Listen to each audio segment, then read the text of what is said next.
Hi, and welcome to Sex, Psychics, and Psychedelics. This podcast is about bringing the heart out of its shadows into the conversation and onto the dance floor.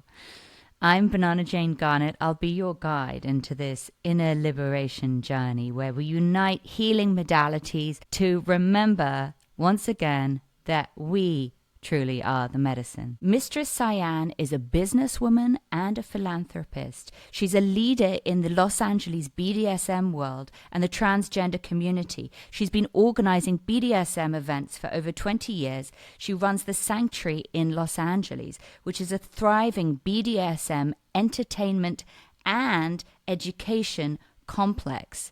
I don't believe we could find a better guide into the underground of Los Angeles healing artists.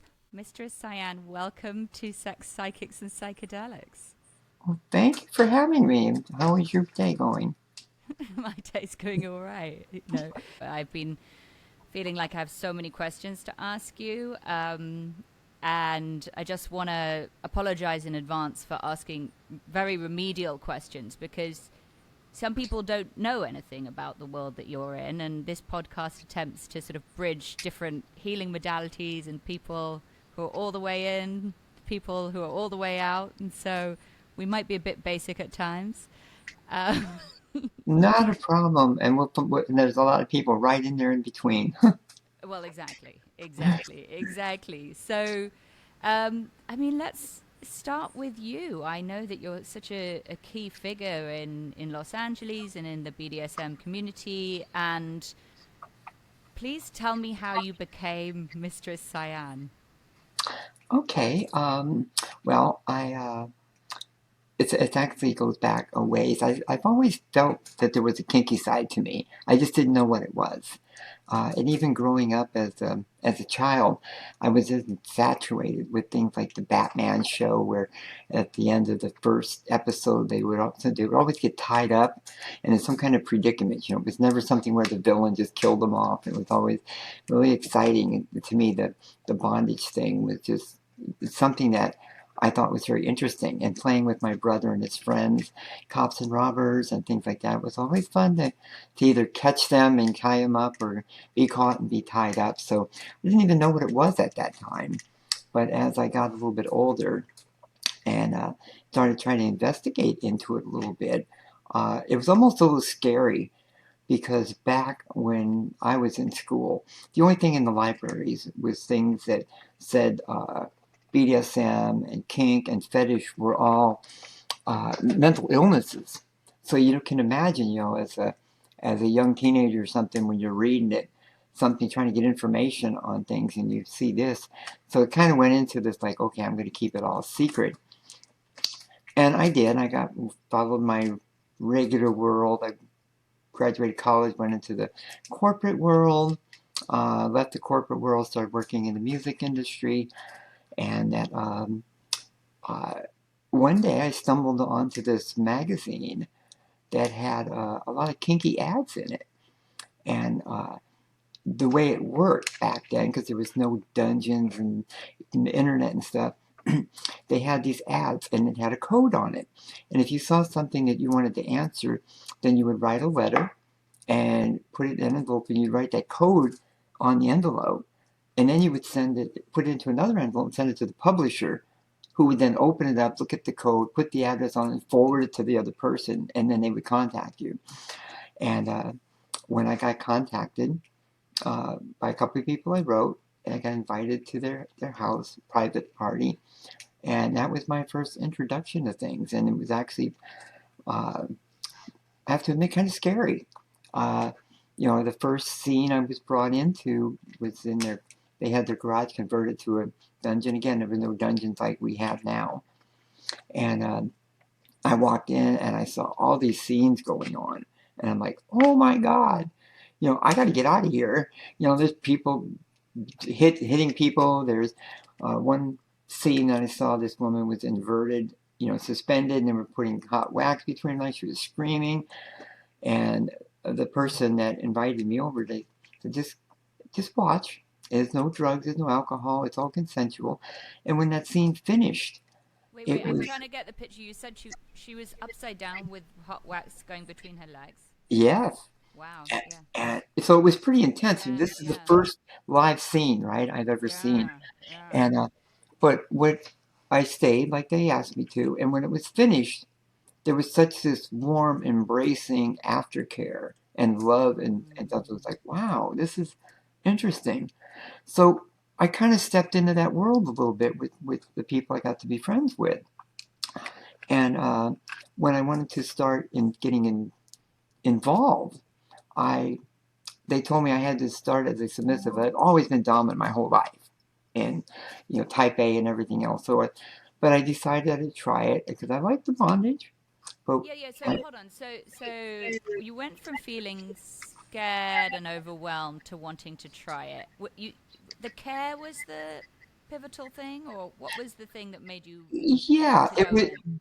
it was the caring and the aftercare um, that showed me that it was coming from a good place. And it wasn't just like all of a sudden, hey, let me try that. People talk, I had questions. People, my mentors, so to speak, uh, were answering my questions, talking to me, explaining things. And so I was curious enough to continue coming to some of these little parties. But on my birthday, they wanted to do a birthday spanking. And at that point, it was like, no, no, no, I'm not into pain. I don't want to. But wait, you said you were a sub at this point. You were going in as a submissive. Yes. Yeah. They said, You hadn't been spanked yet. You'd just mm-mm. been kind of watching submissively, kind of thing. Right. I was Yeah. thinking, like bondage and stuff and things that were interesting to me, which we started out with. But when I got comfortable with these people, from doing things like bondage, little simple things, um, and they wanted to do spanking, my association of spanking was like punishment. I never got spanked as a kid, but it didn't look fun and not wanted to be pain. But what I experienced was not pain. It was very erotic. They didn't go too heavy. It was like just enough to almost say no, but it was okay. And when I teach at some of the colleges, I explain it this way. It's like getting into a shower and you turn the hot water up and it's a little bit hot and you kind of like take a deep breath and then you kind of get used to it and you turn it up again. That's what this spanking was like. It was gradual. It was never to the point that I had to say stop. It was enough that, hey, this is not what I thought it was. And it kind of opened up my mind to trying new things. And so I did get more involved into the lifestyle. And to make a long story short, a few years later, I moved into a house that had some kinky people that held a little party every couple of weeks, every once a month at their house, and found out that one of the people at the house was a professional dominatrix and invited me into a session to help them, and actually got paid. And I thought, oh my God, this is amazing. To do something you have fun with and get paid. But So, at but that point, you hadn't been tying up at this point. You were still a sub, yes, yeah. and then you just suddenly were in the dom role, and it felt right. Well, kind of. I was still on the sub. I was just assisting a little bit, right? But my dom at the time, a little bit after that, we were going to go to a party, and yet it's funny being this sub and experiencing this stuff. I didn't know what like subspace and endorphins were, but when I was a sub, this bottom space, so to speak, was Yeah, kind of let's a very describe this. Describe this slowly to people who don't know what subspace is. it's nature has a way of dealing with pain by releasing what we call endorphins, the different chemicals that the brain releases to deal with it. And it gives you a very euphoric feel, almost like you're high. It's almost like a drug. Matter of fact, some of the endorphins uh, bond with the cannabis receptors in your body. So it's very similar to being high. So I love the subspace, right? I thought maybe this is my balance in life. I'm in kink, I'm sub, and in BDS, I mean, in my life, I'm dominant. So one night, my dom said, "Let's go to we want to go to a party, and I want to switch." And I said, "Oh crap!" I love this subspace, and now I'm not going to get to do it. Well, we did switch, which meant that I became the dom for the night. And once I started doing the flogging and the spanking, the bondage, it's like a light bulb went on. It was like, this is where I belong. And another thing too is when I was a sub, my mentors taught me how to do these things. They had a belief that you need to know how to flog, how to use paddles, how to use canes, so that if you're playing with somebody, you will recognize if they know what they do, what they're doing. It's for your safety. So whether you were going to be a dom or not, you still had to learn all the techniques and learn the skills. So I had the skill, and when I applied them, boom, everything changed. I felt that dominant space, and instead of that euphoric kind of subspace, I had this like adrenaline space because you're so ultra focused on the person you're having this activity with because you're using paddles, you're using canes, you're using things that can hurt them. And in the kink world, we talk about the difference between good pain and bad pain. Bad pain being that no masochist or anybody likes having a toothache or stubbing their toe, but yet you can warm them up with a spanking and then a paddling and they go pretty far and you're like, oh my God. But it's kind of like that shower. You keep turning the hot water up because you get used to it. And then a little bit more and a little bit more. And that's what the magic of the BDSM was. It was the fact is that I wasn't hurting somebody. I was actually giving them pleasure where the pain level and the pleasure level ultimately became one and the same. So the Oh, that's so pain interesting. Yeah. was the pleasure, and the pleasure was the pain. It was very interesting. I mean, when you get down to it, BDSM is very scientific about what's happening biochemically and everything. Okay, this is really interesting. So for you, the high of being a dom was getting to see this meeting point of pleasure and pain, or and maybe even being more in control of it. Yes, absolutely. Yeah. Uh, it's like going on a trip and you're the one in the driver's seat taking the other person. They're just enjoying the ride. So, okay, so I can see the, on a very sort of basic level, I can see the turn on in the control. I can see the turn on in the interest of like, wow, this is where pleasure and pain meet. My question, healer to healer, is let's talk about this, why this is healing, or is it healing to look at this place where pleasure and pain meet. Okay, yeah, it's like I said, the nature has a way that we deal with pain, our primal way. So that when in BDSM, when we start off and we're doing something really light, like might use like a lambskin flogger or some light spanking. So there's no pain involved, but this activity, this of striking the body, sends a message to the brain, and the brain goes in that primal mode of, oh, we're getting hit, release these endorphins, and as these endorphins come in, uh, your body adapts and you slowly start picking up that pace, like I said, until those things, that pain becomes a pleasure and pleasure becomes a pain. And as a dominant at that point, we're very responsible for that because once a submissive gets into that quote subspace, they feel they can go forever because these endorphins are making you feel really good. You're feeling this really high, this euphoric feel and stuff.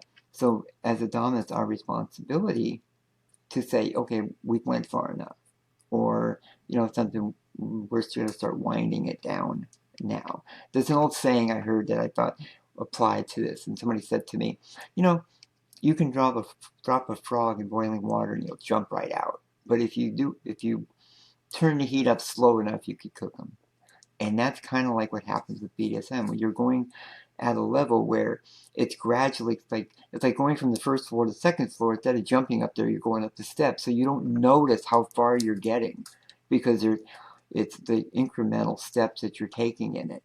Well, So the the thing first, is, yes, I sorry to interrupt you. I just, well, as a lover of frogs, I'm thinking about do we want to cook this? yes, You know, I mean, literally and metaphorically, like, I get the idea of the ride. Tell me about how does it translate? Is this a place to release? I mean, maybe I'm looking at it too sort of therapeutically, but like, is it a place to just release, or is it a place to kind of like recalibrate your understanding of pain and how to deal with it in life? That's a really great question because there's different aspects to BDSM. Um, there's like what I'm explaining to you is a very erotic, sensual type of play. There are people that that want a more cathartic type of thing. They're not there to feel that euphoric high. They're there to work something out. They're either having some difficulty in their life and they just need to release. And what they want you to do is they want you to warm them up a little bit, and then they want you to go hard because they want to scream. They want to let these emotions out. And I find that sometimes as a pro, with people that are having difficulty in their life and they just don't know how to release these emotions and they just want this cathartic, like, push me, make me cry, or make me scream. I just want to get this out of my system. I once had a rabbi come to me and said that he had done some things in life he just felt very guilty about and wanted a really hard flogging so he could just release his emotions and stuff. So we see all sorts of things, and it can serve different purposes for different people at different times even. Yeah, I can imagine that. I can imagine that. And I would also imagine, just like in all parts of the healing world, it depends on the practitioner and how sound the practitioner is. Yeah. And, therapists can do harm. And I'm sure that BDSM practitioners can do harm if they're not in a sound space inside themselves. There's so much potential for the abuse of power within the healing arts, I would say. And I think that's an interesting situation when you have people who are traumatized, looking for answers, looking for resolution. You know, how can we handle this? Ideally, everyone's empowered enough to have good enough sense to say this is a good practitioner for me, this is a good person for me to work with. But we know this isn't the case because look at all the gurus out there doing, messing people up in all sorts of ways, sexually being one of them, right? Hmm. And I don't know the BDSM community. I'm literally just starting to get a sense of it. And with your help, thank you. And how do you think about this, and how do you navigate this sense of like right practice and ethics, and when people are getting re-traumatized versus when people are really working through things? Well, like we call it the BDSM community because it has grown into a large community of people. Yeah. And when I came into it, it was very small. There was no internet, so people. You got kind of vetted, right? And because these parties were at people's homes, so they wanted to make sure they knew you before they invited you into their home or expose you to something that, at that time in the 80s and 90s may not be socially acceptable. Okay, people would be afraid about losing their kids or their job. Nowadays, with the internet and how public everything is, it's a lot tougher. I mean, we're like any other community. You're going to find good people, and you're going to find bad people, and there are predators in this community. Yeah. Uh, and stuff. And I try to teach and have classes about safety and about what to recognize as maybe red flags and so on, because there are people who are going to come in and go use what they know to influence somebody to thinking they're safe. They know the right answers to say now. They can go online. They can do some research. They can get into groups. They can learn the right things to say. So what I say to people is that try to vet them out. Don't Number one, don't just play with anybody. And two, if you're lucky enough to be in a city that has a play space or a dungeon or something like that, go to the public play space where there's other people. Okay, it's a safe space to play. We have what's called dungeon monitors, and those are people whose job it is to keep an eye on all the scenes. And if they see something that's unsafe or something that is a concern, that they can interject and stop the scene. Or if somebody says red, which is kind of a universal word for stop, that they will stop the scene. You can be safe there. You can see other people. You can start to make some friends and ask about a specific person. Um, and if you don't have something like that, then I would suggest like a website like FetLife to get on there, try to find some So what did you people. call it? Vet It's life? it's called FetLife, Oh, vet. FET. Okay, Yeah, vet life. Yes. Okay. and and get on there and see if you can. It's easy to find people. There's thousands and thousands and thousands of people on it. Which see if you can find somebody who's been around for a while, and you just message them and say, "I'm new. What are some of the questions I should be asking people? Or there's no dungeon in my area. How do I vet people? Or what are some red flags I should look?" Those of us that have been around for a while would be very happy to communicate with somebody and say, you if somebody says this, and this, that's a red flag. Or if, Mm.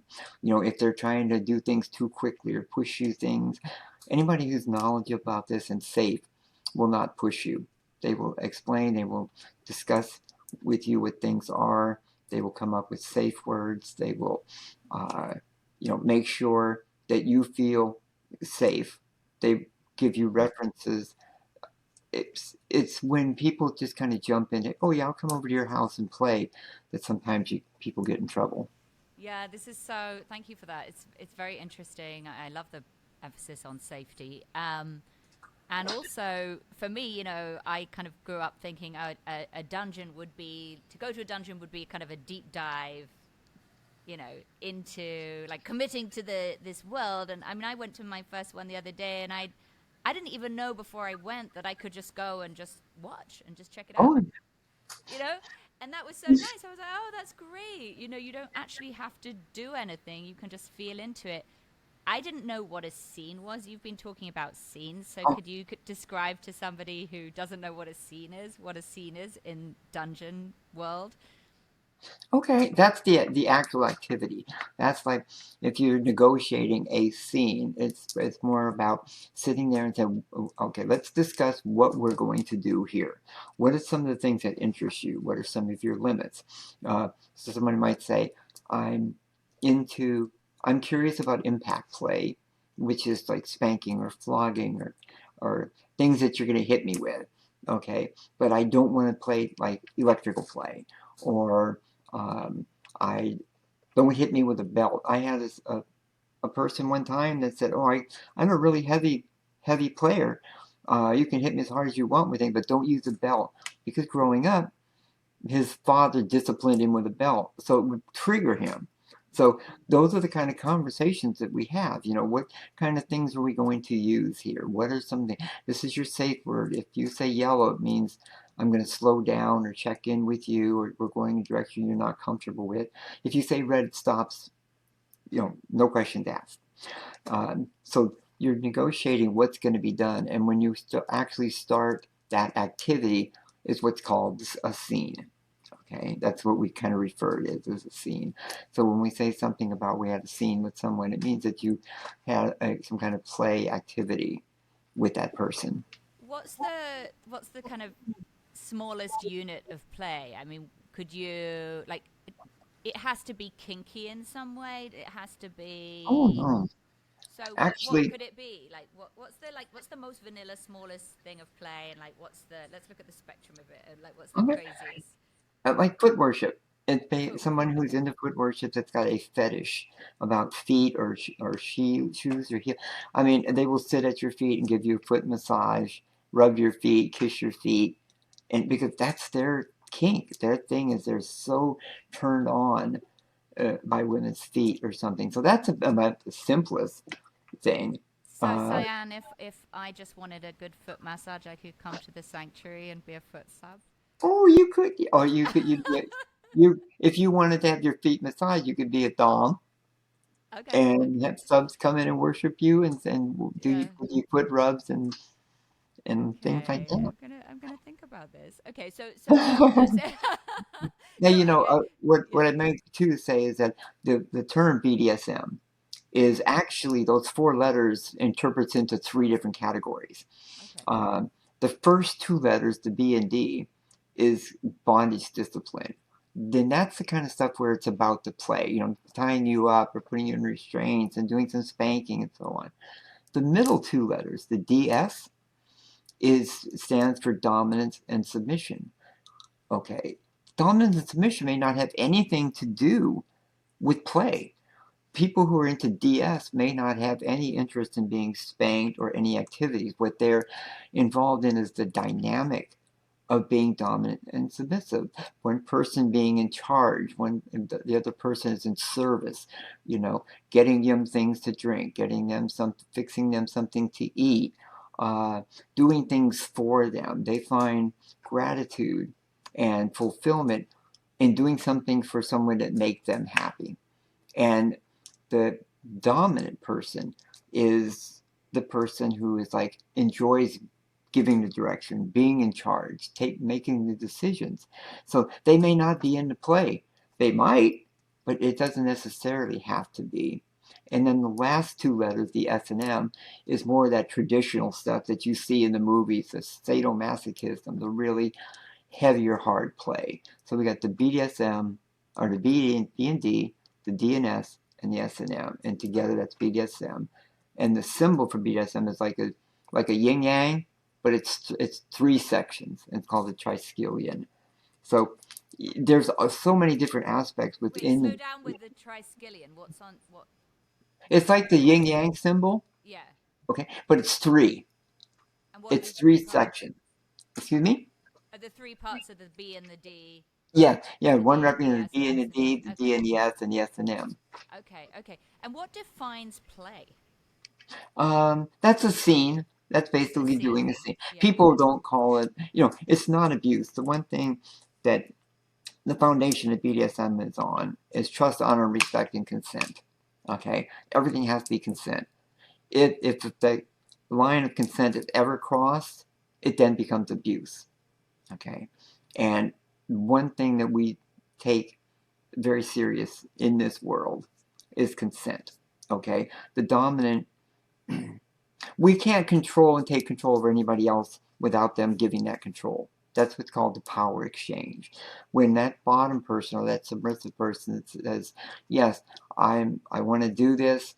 I'm good with spanking. I'm good flogging, whatever else kind of stuff," they're giving consent, and now you can accept that power. Now the power exchange has happened, so you can do these things. But that consent can be taken away at any moment by the submissive person saying "red." Now the consent is taken away, you no longer have the authority to do that to that person. And if you do, that's abusive. Okay. So If that happens at the sanctuary or any other world that you're involved in, what is the protocol for addressing an abuse of power or if a somebody submissive? said red, our Mm, DM would go check on them.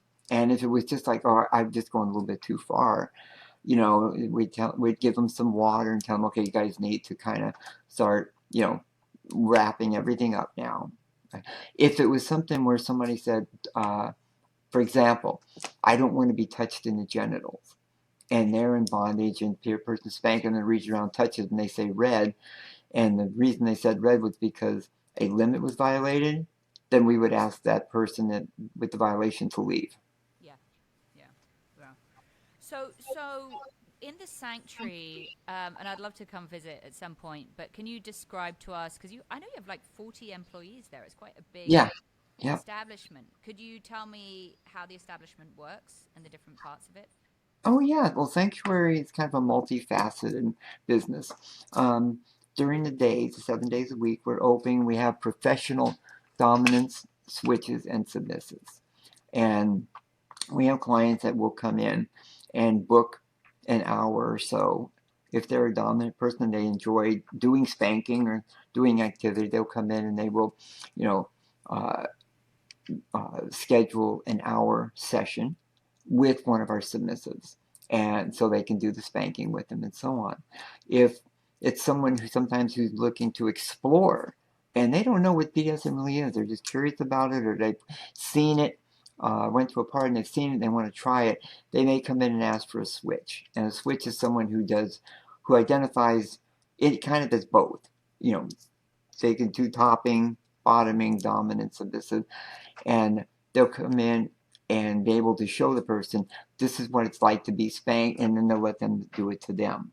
Okay, so they can do, and then the dominants are ones that's it's usually submissive people coming in that wants to experience, uh, being spanked, being flogged, being bondaged, Mm. whatever that is, Mm. and they can book anything from a 15-minute session with one of the girls all the way up to hours and hours of it.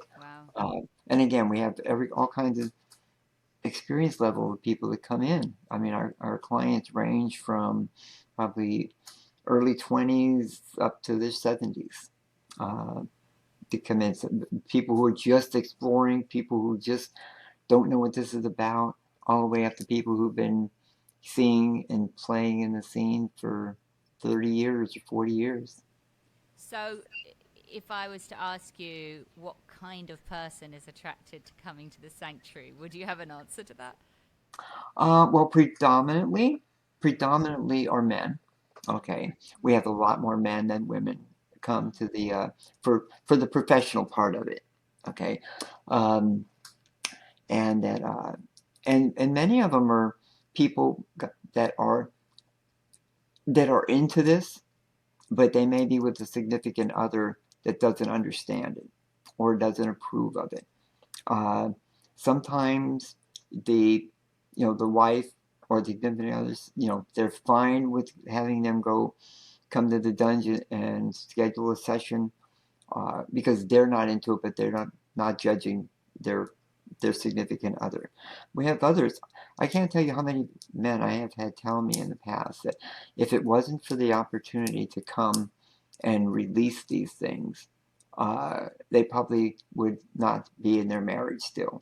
And it's because some people with BDSM, they have this drive to it. It's kind of, some people believe you're either wired for it or you're not. And when you are, the longer you go without it, the stronger the drive to do it becomes. And if if you have that drive and no way to release it, what can happen is that person could start becoming resentful to their significant other, thinking, well, the reason I can't enjoy what I need is because of this person. And I've had men say, you know what, I can come because there's no sex. Sex is illegal. It's prostitution.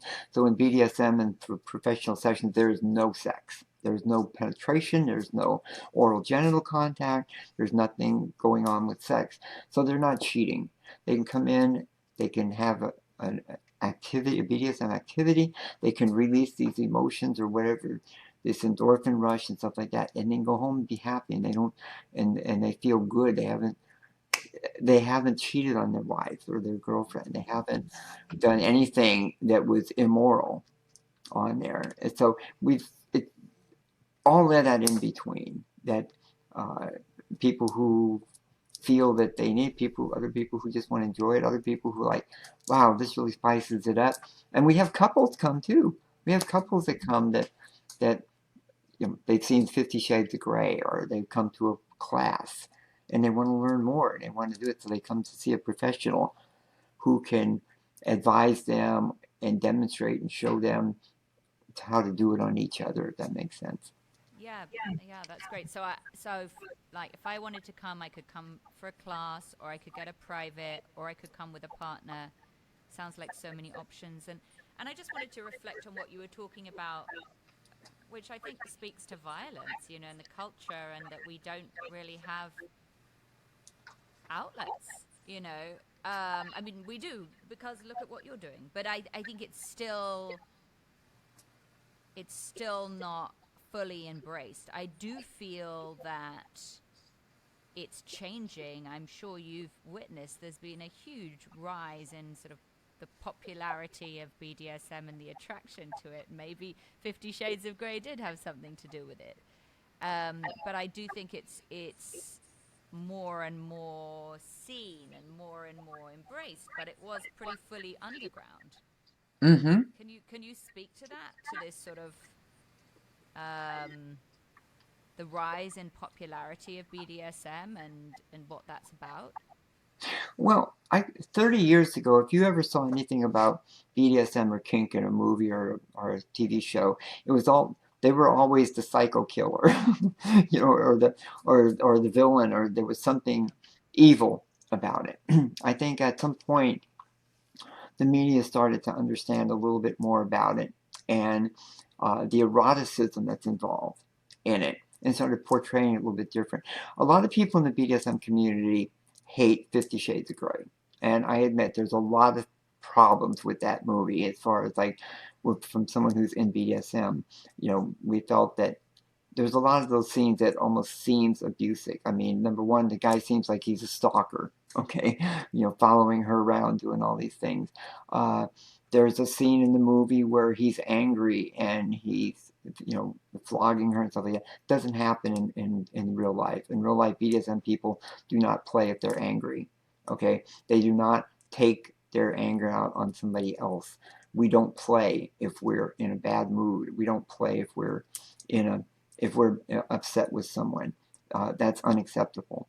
But what it did do is it showed some of the I'll say tamer sides of things. And they had one scene in there where we're actually doing a negotiation where they were talking about different things. And as I recall, I think, the guy was like, "Oh, can we a ball gag?" And she's going, "No." And he's like, "Oh, really? Kind of, no, okay, no." Which is that was more about what our life is like. You're sitting there and you're talking about what is okay with you. What are you okay with? Even if I want to do it and you're not, then we can't. Okay, it's got to be consensual. It's got to be consensual both sides. I've had people come to me to do professional sessions that wanted me to do things to them that I won't do. Okay, so it's not only the submissive that has limits. Like personally, I will not do race play, which is, you know, getting into a situation where that person feels that they want to be degraded because of a racial thing and using racial slurs. I won't do that. That wasn't brought up that way. It's not comfortable to me. You know, there are some extremes things in BDSM where people have fetishes uh, about being urinated on. I won't do that. Okay, those are not things that I feel good about or feel comfortable doing. So just because a submissive wants me to do it doesn't mean that, oh, because you're okay with it, I'm okay with it. Both of us With have to be okay. the urination piece, does that it feels denigrating to you? Is that why you won't do it?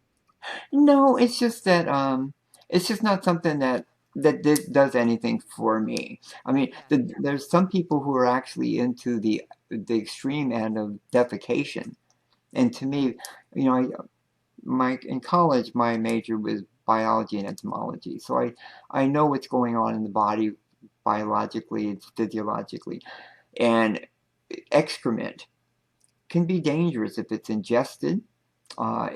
There's bacteria and things like that. So, under no circumstances would I ever do that to somebody because I feel that it's not a safe practice. I don't judge people. What they're into is what they're into. Personally, I'm not going to do it. If people I've had people who want me to do very serious and intense things, you know, again, that to me could cause physical harm. And I like to joke with people sometimes that I don't mind hurting you, but I'm not going to harm you. Okay, that it's got to be something that's consensual for both sides. I got to be okay with doing it. You got to be okay with doing it. And at some point, even if we both agree to engage in that, and after we're involved in it, it's not like feeling right or it's not working. Each of us has the opportunity to pull back and say, okay, no, we're going to do something a little different here. This isn't working. But, This feels but really important. This distinction between hurting and harm, and I suppose hurting is something that is transient and harm is something that lasts. Would that be Hmm. how you would separate it? That's exactly how I would do it. And and harm isn't always about physical. There can be emotional harm. Yeah. There can be psychological harm. Uh, People can be traumatized by something. I mean, if you do something they didn't want you to do, or you violate their consent, okay, you could do more the psychological damage to somebody than you do physical damage. And I always tell people, that's more dangerous because, if you physically hurt somebody, they could heal up. But if you emotionally or psychologically harm somebody, those scars may never heal up. Somebody has a bad experience, and I'll give you an extreme case. Somebody comes up and says that they're into bondage, and you are too, and everything sounds They're what? great. Sorry, they're into bondage. You cut Yeah. out a little bit. Say that Oh, again. you're both into bondage, right? And this person says to you, "Great, I feel comfortable. Let's do it." And they go over to somebody's house, they get put in bondage, and then all of a sudden, the top after the submissive is restrained starts getting sexual. You know, Maybe it's not a full-fledged rape, but it could be a sexual assault where they were just put into a situation that now mentally and emotionally they're triggered. They had an experience they felt was going to be safe and enjoyable, and now they're fearing, with this, that they're restrained. This person's taking liberties that they're not supposed to be taking. You don't know how far it's going to go. That can be very traumatizing. And maybe even if they don't go that far, what you've just created is a very serious emotional or psychological trigger for somebody that may never want to join bondage again, or the thought of it, or they're traumatized going home and thinking about, oh my God, this has happened, what happened. I mean, it takes a very positive experience and putting it into a negative. So harming somebody isn't only about, hey, I can't hit them too hard, or I don't want to hurt or abuse them or cut them or anything like that. But it can be an activity that causes trauma to somebody, and that trauma can last for years or decades.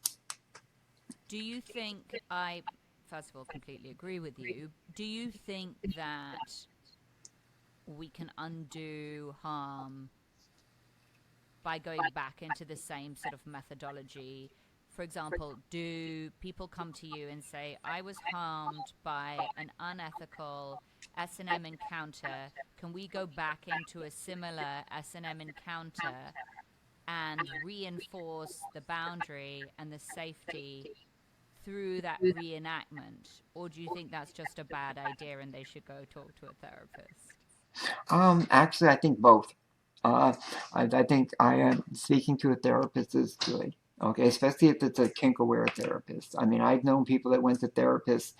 That one particular person I knew, very close to, went to a therapist, and after about the third session with them, they disclosed that they were into BDSM and stuff like that. And then their very next session, the therapist is like, "Oh boy, I had nightmares after listening to you." And he was like, "Oh my God, I felt so bad. That's not the right therapist to go to." you know, Definitely not. That therapist needs a therapist. yeah, exactly. But what I would do is if somebody came to me and had that experience and wanted to experience it, the first thing I would do is say, "We can do that, but first, before we get there, we're going to take and talk. And we're going to have a couple of maybe one-on-one sessions where we're not doing play, but let's talk about your experience. Let's talk about, why it was not a good experience, what was wrong, how to prevent that from happening, what you're looking for in this next experience, and kind of take uh, that that trauma out of it. Because for me, when I start to play with somebody on here, if you can control the mind, you control the body. And if that person has got a wall up psychologically, it's going to be really hard for them to get these endorphins released, because instead of letting the body react like in a primal sense where the endorphins go, you're thinking, oh my God, I've got to, I'm afraid, what if this happens? I've got to stay aware. And it doesn't allow you to go into the space that's important to go into. So I would feel that I need to take and talk with, I need to make sure that they feel safe with me, okay, that they feel safe doing this again, okay, so that when they do it, they're going with me, they're going to feel safe. I'm going to go slow with them. I'm going to take and be checking in with them. I'm going to make them feel comfortable so that they can relax and enjoy the activity instead of worrying about what might happen or thinking about what happened in the past.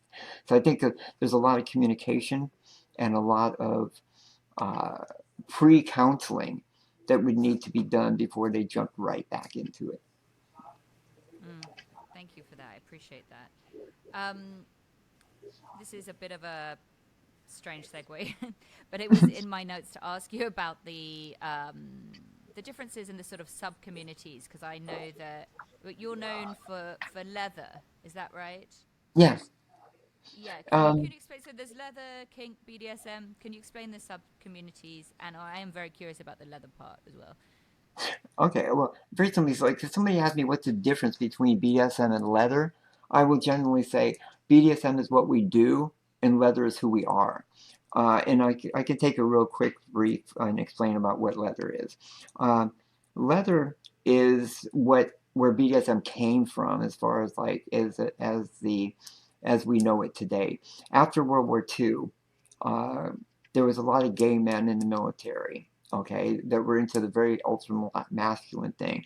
But back in then, you could be arrested for holding the hands of somebody else of the same sex. You could take in everything was totally unacceptable. Well, these men would get together to do S&M, okay, and what happened is that uh, gay bars were not okay. They would come raid them. They would arrest people.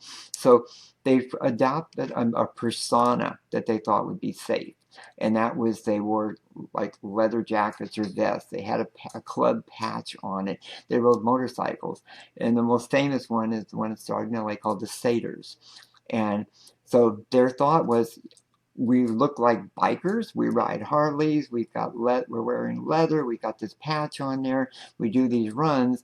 Nobody's ever going to think that it's a group of gay men. Okay, it was safety. It was that they could congregate together and be safe. They they could go to a bar, and instead of appearing to be like a gay bar, it would look like it was a motorcycle bar, and they could engage in the activities of S&M. Okay, uh, because these men came out of the military, there was structure. Oh, so they were used to protocol. Yes, sir. You know, somebody being in command, somebody being subordinate. So the roles of dominant and sub were clearly defined. Uh, Also, they had a code of honor, a code of ethics from the military about right and wrong. And so those were the foundations of of where our community came from. That's where the mantra of trust, honor, respect came from. It came from the leather community. And the leather community was predominantly gay men until about 15 years ago. And people started to uh, get more exposed to it. They would meet somebody who now wasn't, they were gay, but you could learn about their life, the life, what that lifestyle was, and it resonated with people. It's about doing the right thing. It's about ethics. It's about trust, honor, respect. I'm that, but I'm not a gay man. So does that mean I'm not leather? And the leather community would say, no, you don't have to be a gay man to be leather. Okay, it's who you are. If you're living your life in, and your tenets are trust, honor, respect, okay, and you're doing the right thing and you're living your life in an ethical manner, then you're a leather person, whether you know it or not. Okay, so leather is who we are. It's how we all started, and BDSM is basically the activities that we do. I hope Wow, that this is explains a little. amazing. That's a stunning explanation, and I had never seen it that way. I mean, as you were talking, I was thinking of Tom of Finland's beautiful pictures, and I thought about the idea of a second skin. You know, maybe a group of people who needed a little more protection. And I like the linking of the idea of protection with the idea of sort of honor and code, as well. So yeah, that's really enlightening. I like that a lot. Um, and gosh, I know we have to wrap up soon. I have so many questions still, but and I'm also noticing above your head, I think you have a range of floggers. Is that right? Because I'd only just seen that. Oh yeah, yes. Yeah. I'm in my office. I've got a lot of the things. Let me see if I move my camera a little Yeah, bit. could you show me one, or Oh, yeah, or sure. raise the camera, and I can describe for anyone who's listening just in audio what I'm Okay. seeing, and you can describe what have we got me- here. Okay. This Okay. here Oh, yes. is a flogger. It's got a Okay. handle and it's got a number of these tails So on it. leather tails on a silver handle. It's quite beautiful. This is actually gold, and this Oh, is the okay. flogger that was used by Dana Delaney in the movie Exit to Eden. Okay. Oh, Uh, fantastic. It's a very and historical flogger. yes, it definitely. It was made by a very oh god, the name escapes me now. It's right to my tongue. Um, but it's deer skin, so it's really Mm, soft and and and sensual. It's a mm, great flogger for using to warm somebody up. Real quick little story about that. Uh, I did a class at University of Nevada, Las Vegas a couple of years ago, and two women afterward asked me if I would give them some personal instruction because they were getting ready to do pro work. So I went and I was showing them how to use a flogger and different methods and stuff, right? And one of them I said, I let her get up so you could feel it. The other one I said, she goes, oh, I've never been hit. So it's like, really? Okay, most serious dominants don't use anything on anybody they haven't done on themselves. So she stands up there, and I started using this lambskin flogger or deerskin flogger on her, and she's like, "Oh my God, this feels like a soft massage." It's like she goes, "All this time I'm hearing it hit, and I'm thinking I'm really hurting them, and all the time it's sounding so pleasant." It was so funny, but that's what we're all about. Is that these these floggers can be made of different materials. There can be lambskin, deerskin, elk, uh, bison. It all depends on what they're made out of and what that feel is going to be like.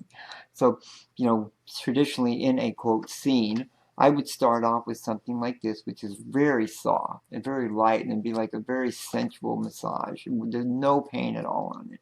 And as that these endorphins start to go and I see the body relaxing and stuff, then I would go to it a little bit heavier one, go a little bit harder. And again, like going back into that shower analogy, I would continually for the next hour or two be picking it up a little bit gradually until we got to the point that we want to peak it, okay? And where this is kind of thuddy in kind of BDSM, what did you say? Suddy? thuddy, Oh, yeah, thuddy. Okay. okay. Yeah. It's not stingy, it's more thuddy, okay? When quite often, if you're in a dungeon, you'll see somebody do things like spanking and flogging, and then they'll end up with something like a cane or a little bullwhip type whip, single tail. And the reason being is because the thuddiness releases a certain level of endorphins from your brain. The sting part of like the cane or the whip that is intense sting, that triggers a second level that can put you into a deeper euphoric space. So what you could do is you're seeing again. It's like going up the stairs to the second floor. When you get to the second floor, that's the peak, and then it's time to come back down. So you walk down the stairs again. So what you do is once you kind of get that person up there, then you reverse it and you start to slow it down using some of these things. So you're kind of bringing them down. Uh, the other thing that's really important for somebody who's playing, if you do a scene like this, at the end of the scene, it's important to do what's called aftercare. It's holding that person, it's making sure they're okay. Because what happens with these endorphins, and I know we could go on, but what's happening, this is important. What's happening with these endorphins is your brain is releasing these endorphins, right? Well, if it starts to run out of endorphins, it says, we got to make some more. So it starts pulling some of the biochemicals from other areas of the brain. So if somebody had a really strong scene and it's over, it looks like they're almost kind of woozy. It's because there were some chemicals taken out of the part of the brain that deals with equilibrium. So they really are disoriented. Okay. Or if they're like not speaking, like, oh, sounds like they're drunk. It's because the speech section had actually some chemicals taken out of it to make these endorphins to feed your body. So it's important after it's over for you to do aftercare, to take this person, lay them down or sit them next to you or whatever you want to do, and take care of them and make sure that they're coming back to normal, that they've got everything is working okay, so to speak, on there. You don't ever want to play with somebody like that and then just walk away, because they could fall down. They could injure themselves. So it's a very, like I said, we could probably go for hours. I do lots of classes on this at Sanctuary. Is that there's so much involved into it. It's not something that you just go on and look at a website and go, oh, this is how you flog somebody. It's more important about why we do it than how we do it. Yes, I hear that, and this feels like such an important concept. I'm really glad we've covered it, and it feels like it correlates to the integration section of psychedelics, which is another realm that we explore in this podcast, where you're going to a different journeying to a different And like an altered state, yeah. an altered state, exactly, Mm-hmm. and then coming back into the world. And if you don't come back into the world with care and assistance, things can get pretty wonky. And so the integration section is very important for safety and for grounding. And in this case, something, well, I think in both cases, actually, this word I always think is so important, which is repair. When we open ourselves up, whether it's through psychedelics or sex or whatever, right? There is this kind of this beautiful kind of like splintering, this beautiful opening up of the pieces of experience, and then how do we bring them back together again at the end? How do we repair our experience? And it seems to me, if there's been in this case, there's been some kind of an enactment that is, maybe it's, thrillingly, tantalizingly, can I say violent? Does that feel You mean right? bringing them back? You mean? Yeah, that No, like actually, if you've bringing them back is very more central. You're starting to no, go. I know, but I'm saying, but before that, like, let's say you had been flogging me and Mhm. it had gotten really intense and we were in different worlds of experience, then we would come back together, we would repair as two humans Yes. on the ground. Yeah. And it feels like, at least in my imagination, and I'm thinking very much, through a therapist's eyes, but that bit would be so healing because we would have gotten really vulnerable, or I would have gotten really Mm-hmm. vulnerable, I suppose, as the sub, right? And then I would have care and acknowledgement of that vulnerability in more kind of like normal default world space. So that would be a very integrating situation. Yes. And actually, the dominant can feel vulnerable too, because you're dealing with doing something that you could harm somebody, or even if you didn't, if somebody got upset with you, they could accuse you of doing something that was unconsensual, or that you went too hard on them, or you did something that wasn't okay. So, I mean, that's why the trust part is so important on there, is to be able to trust the person you're playing with, or that you're engaging with on it. Um, and it all boils down to too is about care. You know, uh, you know, I don't consider myself a sadist in the truest sense of the words, where I derive pleasure from inflicting pain. To me, I'm deriving pleasure by inflicting pleasure. Okay, I do not get off. It doesn't push my button for somebody to be screaming because they're not enjoying it, or because I'm hurting them. That doesn't do anything for me. What does it for me is when I'm getting those moans of pleasure, and that when I touch their back as between a little break and touch it, and they've got goosebumps, or they just kind of melt into it. Those are the things that pushes my buttons. Bringing somebody to a place that they can't get to without me. Okay, that's uh, you know, and BDSM is all about the two people that are involved in it trying to make the other person happy. You derive your pleasure through giving pleasure.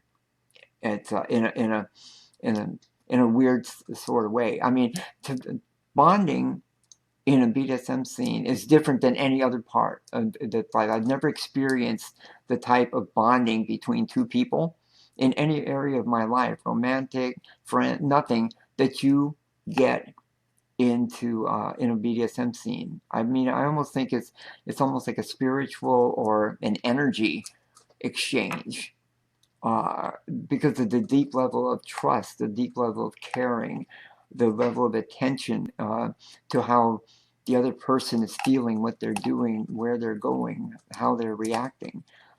It's just a whole different thing. And even though I've been doing this for over 30 years, I still cannot find the words that would be able to have somebody understand it without experiencing it. Well, you just explained it pretty damn well. And actually, you brought to mind the most impactful scene that I witnessed when I had my recent dungeon experience as a voyeur, watching different scenes play out. The one that really stuck with me was this one dominatrix who was whipping and playing with these men who were lying on the floor, and she was kneeling by them, and she was just playing with them and pleasing them and teasing them in this way that I could only really describe as maternal. And it was very beautiful, and it felt like mother energy that these guys were able to kind of release into this kind of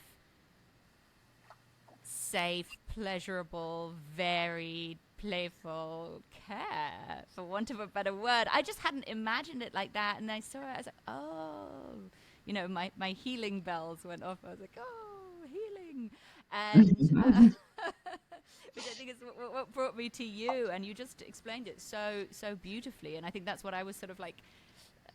Reaching for in this with this word repair was, your better word really, which is bonding. That's very important.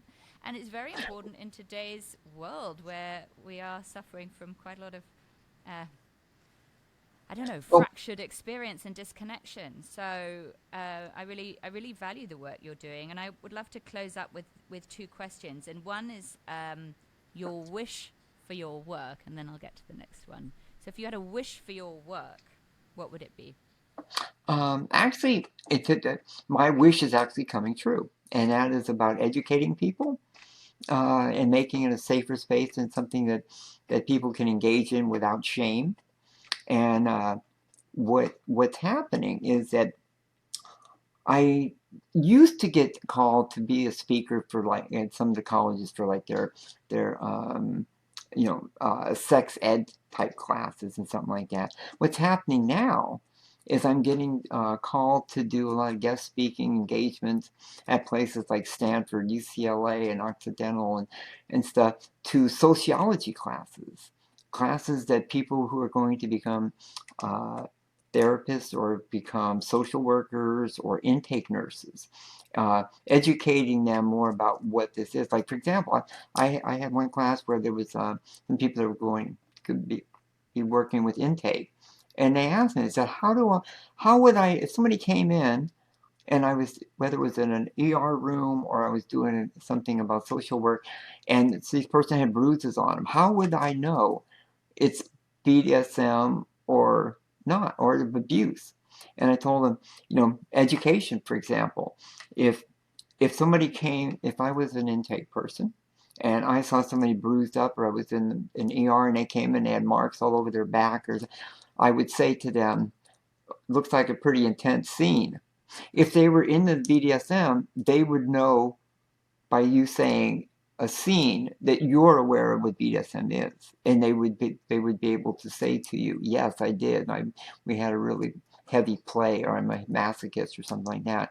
If they give you this deer in the head look like, what do you mean seen?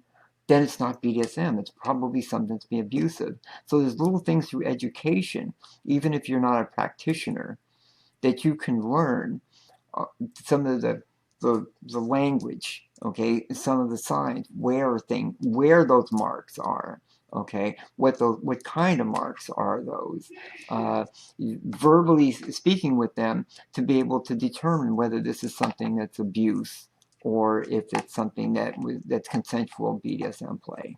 Uh, that direction I see going in a lot of colleges, which I'm really thrilled about because to me, the more knowledge that's out there, the safer people are going to be. Uh, just like, you know, women are afraid to come out when they get raped sometimes because of what happens with, with BDSM. If somebody gets hurt, we need to know about it because predators are out there. We need to keep people safe. We need to keep our dungeons safe. So, we want to create a space where if somebody is abused, that they don't, out of fear, not say something or not go get medical help if they need it. Thank you. You and I are sisters in our concern for safety. Anyone who listens to this podcast will see this theme come up again and again in so many different ways. It's so important. Okay, now we're going to get personal. If your heart had a party, Mistress Cyan, what would it be like? If my heart had a party, Yes, if your heart had a party. Um, it would be bringing all my family and friends together to enjoy whatever they were into, having a really great time. I'm very positive, non-judgmental, and if it floats your boat, that's great. Um, and I'm a very social.